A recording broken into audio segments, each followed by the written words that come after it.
నాన్న. ఈసారికి నువ్వు చదవే. ఊరి దొంగల్లారా చదవమ్మా. నాన్న నాది సెకండ్ లాంగ్వేజ్ సాంస్క్రిట్ కదా నాన్న. నాకు ఈ తెలుగు అసలు ఇది అమ్మోరి కత్తి నన్ను.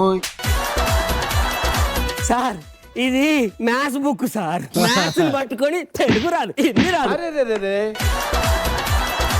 ఇలా అయితే మీరు ఎలా బతుకుతారే? ఎవరికి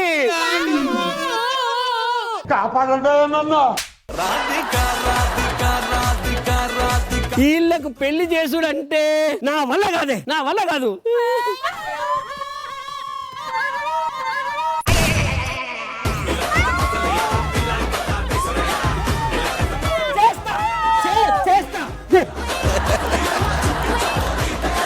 చేస్తా. ఒక అబ్బాయి ఉన్నాడు. నన్ను చూడకు, చిన్న కథ కదిరిద్యా.